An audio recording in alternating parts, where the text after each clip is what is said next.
কোরবানির ক্ষেত্রে এটা মনে রাখতে হবে, কোরবানি যেন হয় আমার আপনার জিন্দেগি গুনাহমুক্ত অবস্থা। নাই তো আসমানে যাবে না, আপনার ঘরে যাবে, আপনার ঘরে গোস্ত যাবে, চুলায় রান্না হবে, সিদ্ধও হবে, রুটির লগে খাইতেও পারবেন, সবই ঠিক আছে। কিন্তু আসমানে যেতে হলে, আল্লাহর কাছে যাইতে হলে তাকওয়া লাগবে, তাকওয়া লাগবে। টাকাটা হালাল হইতে হবে। 1 টাকা হারামের টাকা, এটা দিয়া কোরবানি কবুল হয় না।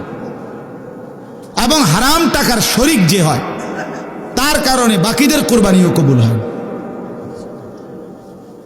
আপনি যদি বলেন বুঝমু কেমনে, না বুঝলে আপনি হেতের লগে করেন কেন? কথা বলেন না কেন? আপনি 1.5 লাখ টাকা 3 লাখ টাকার গরু লোক দেখাইতেন গেলেন কেন? আপনার সন্দেহ হয়, আবার সামর্থ্য আপনার পুরা নাই, কম, আপনি পুরা পারতেন না 1 লাখ টাকার কোরবানি দিতেন, আপনি খাসি কোরবানি দেন। এটা তো ইবাদত, এটা তো গোস্ত খাওয়া না। কথা বুঝছেন? এই জন্য মনে রাখতে হবে, 1 টাকা হারাম টাকা, সুদের টাকা, ঘুষের টাকা, বাজারে ব্যবসা করে ওজনে কম দেয়, তো এ তো ধোঁকাবাজ, এ তো ধোঁকাবাজ।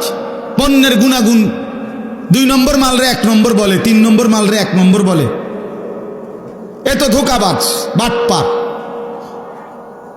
তাহলে এই বাটপারে যে টাকাটা নিল, এটি বাটপারির টাকা না? কথা বলেন না কেন? তো এ তো নাজায়েজ টাকা। এই টাকা দিয়ে কোরবানি জবাই হবে প্রাণী, গোস্ত জোরসো হইব, ভাতও খাওয়ান যাইব, রুটিও খাওয়ান যাইব, আসমানে যাবে না। কোথায় যাবে না? আসমানে যাবে না, রবের কাছে যাবে না, মালিকের কাছে যাবে না। কথা শক্ত হইল, এটাই সত্য।